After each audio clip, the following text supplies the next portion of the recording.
में मजबूत नहीं था और इंग्लैंड को परास्त करने के लिए अपनी जल शक्ति को मजबूत करना जरूरी था। इसलिए नेपोलियन ने अपनी महाद्वीपीय व्यवस्था के अंतर्गत इंग्लैंड को घेरने का प्रयास किया, लेकिन इसमें भी वह सफल नहीं रहा। उसका घमंड टूट पड़ा और उसने खुद अन्य देशों को तो मना किया, लेकिन खुद महंगे कीमत पर, महंगे दर पर इंग्लैंड को मानवता के नाते सामानों की सप्लाई की। अनाज, ओवरकोट उसने इंग्लैंड भेजे और उसकी साम्राज्य विस्तार या अतिवादिता की नीति का ही यह परिणाम था कि सन 1812 में उसने जो रूस के विरुद्ध अभियान चलाया, इसमें उसने दूरदर्शिता नहीं दिखाई या भौगोलिक या जलवायु का ज्ञान उसको नहीं रहा और उसने जिस तरह से मॉस्को का अभियान चलाया सन 1812 में और वहां पर जब ठंड की शुरुआत हुई तो दोहरी मार फ्रांसीसी सैनिकों को झेलनी पड़ी। एक तो दुश्मन के इलाके में रसद की कमी और दूसरा ठंड की मार। तो जब नेपोलियन की सेना मॉस्को के अभियान से वापस लौटी, रूसवासियों ने मॉस्को को खाली कर दिया, के हवाले कर दिया और वहां से नेपोलियन की सेना को जब लौटना पड़ा तो उसमें बहुत सारे लोग काल के गाल में समा गए, यानी मारे गए। इससे जहां एक ओर नेपोलियन की शक्ति कमजोर हुई, सेना का क्षय हुआ, वहीं 1814 और फिर 1815 के युद्ध में, पहले लिपजिंग में और फिर 1815 में वाटरलू के युद्ध में उसे मित्र देशों ने परास्त किया। सेंट हेलेना द्वीप में उसे निर्वासित कर दिया, जहां 1821 में वह मृत्यु को प्राप्त हो गया। तो इस तरह से नेपोलियन की भूमिका हालांकि यूरोपियन हिस्ट्री में बेहद महत्वपूर्ण रही, लेकिन उसका भी एक अंत हुआ। साथ ही साथ इतिहास के अंग में स्थान का भी बहुत ही महत्वपूर्ण स्थान होता है। प्राचीन युग के इतिहास को जब हम पढ़ते हैं तो हम ये पाते हैं कि अधिकांश सभ्यताओं या नगरों का उत्थान नदी घाटी के क्षेत्र में हुआ। हड़प्पा सभ्यता की जब हम चर्चा करते हैं या मेसोपोटामिया की सभ्यता की चर्चा करते हैं, प्राचीन चीन की सभ्यता की बात करते हैं या मिस्र की सभ्यता की बात करते हैं, ये सभी सभ्यताएं नदी घाटी क्षेत्र में विकसित हुई। भारतीय पुरातत्व विभाग के डायरेक्टर रहे सर जॉन मार्शल का भी यह मत था कि हड़प्पा सभ्यता का विस्तार आरंभिक समय में नदी घाटी के क्षेत्र तक ही सीमित रहा। साथ ही साथ बाद के समय में जिस तरह से शोध के कार्य हुए, उत्खनन के कार्य हुए, उससे हड़प्पा सभ्यता का जो विस्तार है वो लगभग 13 लाख वर्ग किलोमीटर के क्षेत्र में हो गया है और बहुत सारे साइट उसके हमें प्राप्त होते हैं। इसी तरह मेसोपोटामिया का शाब्दिक अर्थ होता है दजला और फरात नदी के बीच की भूमि, यानी दो नदी के बीच की भूमि, जिसे आजकल इराक के नाम से जाना जाता है। इसका दक्षिणी भाग सुमेर और उत्तरी पूर्वी भाग अक्कद कहलाता है। यहाँ पर भी प्राचीन सभ्यताओं का विकास किया हुआ और साथ ही साथ अनेक ऐसे स्थल अभी भी होंगे जो कि अज्ञात हैं और वे पुराविदों के फावड़ों का अभी इंतजार कर रहे हैं।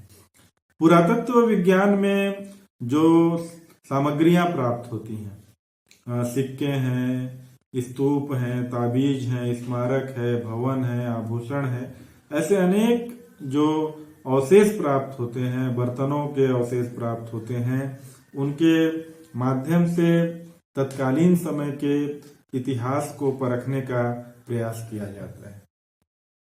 पुरातत्व विभाग के द्वारा भारत में अनेक प्राचीन साइट पे, जैसे कौशाम्बी, राजगीर, नालंदा, शिशुपालगढ़, इत्यादि अनेक स्थानों पर उत्खनन का कार्य किया गया है और तत्कालीन समय के जो प्राचीन राजवंश थे उनके बारे में भी जानने का प्रयास किया गया है। इसी प्रकार विश्व इतिहास के जो महत्वपूर्ण साइट हैं वहां पर भी समय समय पर उत्खनन हुआ है और वहां की घटनाओं को भी जानने का प्रयास किया गया है। इसके अलावा स्थान की जब हम चर्चा करते हैं तो अनेक युद्ध स्थल भी बड़े निर्णायक साबित हुए हैं। जैसे तराइन के 3 युद्ध हुए थे, 1191, 1192, 1216। इसके अलावा पानीपत के 3 युद्ध हुए, 1526, 1556 और 1761। प्लासी का युद्ध हुआ, बक्सर का युद्ध हुआ, जिसकी चर्चा हम प्राय इतिहास में अनेक अवसरों पर करते हैं। जो तराइन का दूसरा युद्ध हुआ जिसमें मोहम्मद गोरी ने पृथ्वीराज चौहान को पराजित किया, इससे जो मुस्लिम आक्रमणकारी थे उनको कालांतर में भारत में राज्य स्थापित करने का मौका मिला और जो हिंदू साम्राज्य था उसका एक प्रकार से सूर्यास्त हो गया। कालांतर में गोरी के गुलामों ने ही जिस वंश को या साम्राज्य को स्थापित किया उसको दास वंश या गुलाम वंश के नाम से हम जानते हैं। और दिल्ली सल्तनत में जिन 5 राजवंशों ने शासन किया उनमें गुलाम वंश ने 1206 से 90 तक, फिर खिलजी वंश ने 1290 से 1320 तक, फिर तुगलक वंश ने 1320 से 1414 तक, फिर सैयद वंश ने 1414 से 1451 तक और फिर लोधी वंश ने 1451 से 1526 तक वहां पर राज्य किया। लेकिन 1526 में जो पानीपत का पहला युद्ध हुआ उसमें इब्राहिम लोदी को अपनी तुलगुमा युद्ध नीति के द्वारा बाबर ने परास्त करके भारत में मुगल साम्राज्य की एक नींव डाली। इसलिए पानीपत का युद्ध, प्रथम युद्ध, बेहद महत्वपूर्ण माना जाता है।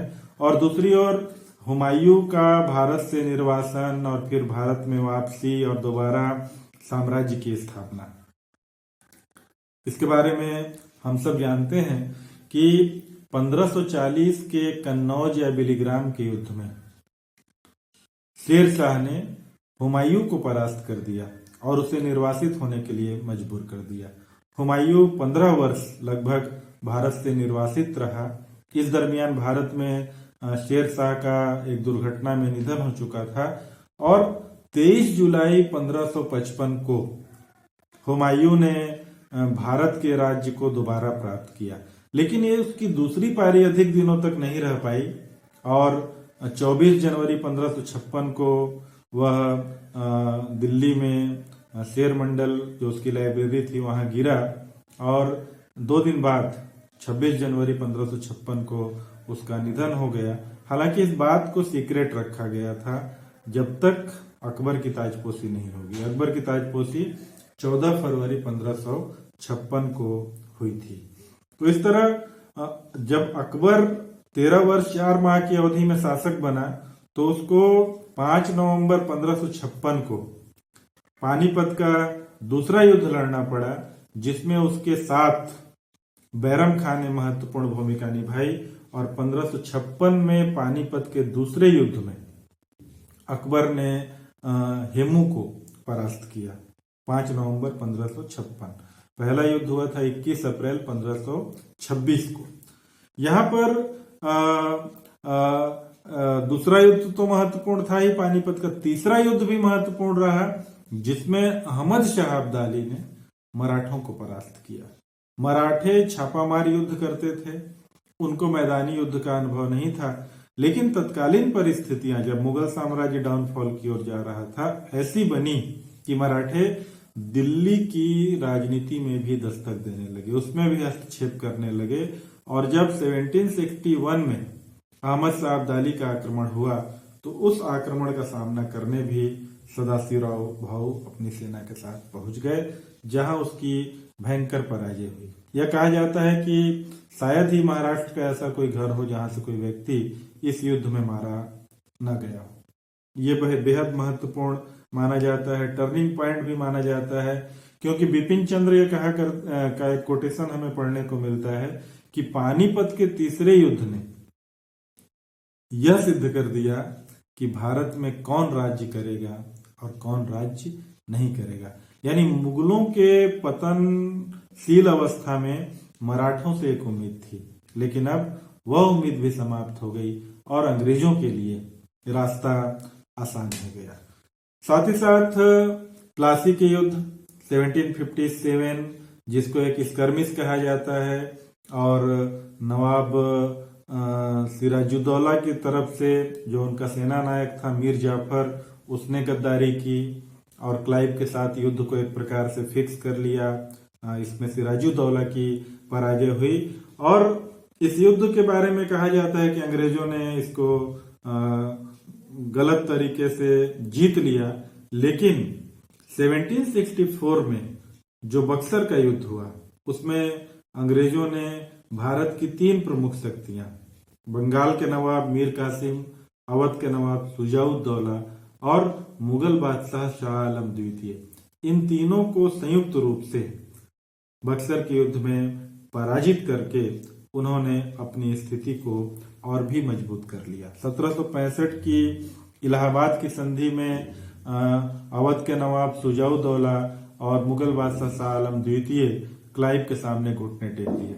मीर कासिम तो फरार हो गया, बाद में 1773 में उसे मृत अवस्था में पाया गया।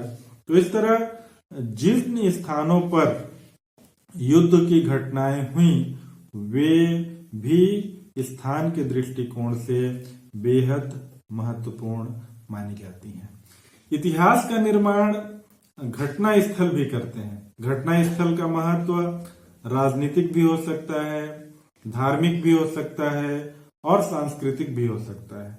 उदाहरण के लिए हमें कह सकते हैं कि यदि वाटरलू, पोलैंड आदि का राजनीतिक महत्व है, तो जेरूसलम, मक्का, मदीना, बोधगया, अमृतसर, इनका भी धार्मिक और सांस्कृतिक केंद्र होने के कारण इतिहास में विशेष महत्व है। इसके अलावा जो संत और महात्मा हैं, उनके आश्रम भी एक महत्वपूर्ण ऐतिहासिक स्थल माने जाते हैं। अजमेर में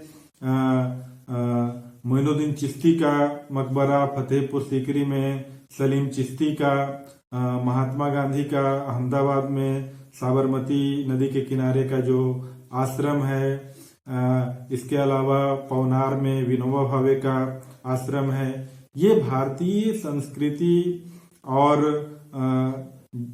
को भी एक नया आयाम देती हैं। सारनाथ, खजुराहो, अजंता एलोरा, ये सभी इसी कोटि में आते हैं। अगर हम मुगल काल की वास्तुकला को देखना चाहें, निहारना चाहें, तो फतेहपुर सीकरी है, आगरा है, इलाहाबाद है, दिल्ली है, जहां पर हम उसे देख सकते हैं। तो इस तरह इन कहना चाहिए इन स्मारकों के माध्यम से भी हम उनके इम्पोर्टेंस को जान सकते हैं। इसके अलावा इतिहास के कंपोनेंट में चौथा अंग है घटना। बिना घटना का इतिहास बन नहीं सकता। घटना सुखद भी हो सकती है, दुखद भी हो सकती है, और कहा जाता है कि सुख और दुख एक सापेक्षिक शब्द है, क्योंकि एक का सुख दूसरे के दुख का कारण बन सकता है। आज हम संत महात्माओं, महापुरुषों का जन्म दिवस उल्लास पूर्वक मनाते हैं, इसलिए कि वे मानवता के पुजारी थे, धर्म के उपदेशक थे, धर्म के रक्षक थे, हमारे नायक थे, और हम उनकी जन्म शताब्दी मनाकर उन्हें स्मरण करते हैं, याद करते हैं, और जो उन्होंने संदेश दिया उसको भी हम अपने जीवन में उसका अनुकरण करने का भी हम प्रयास करते हैं। बुद्ध, महावीर, ईसा, मोहम्मद साहब, गुरु नानक, तुलसीदास जैसे अनेक संतों के नाम इस श्रेणी में आते हैं, जिन्होंने अपने मन, वचन और कर्म से इस देश की, समाज की सेवा की, मानवता की सेवा की, विश्व की सेवा की, और इनके जो जीवन काल में जो घटनाएं घटी वो हमारे लिए एक प्रकार से प्रेरणा या आदर्श के रूप में जानी जाती हैं।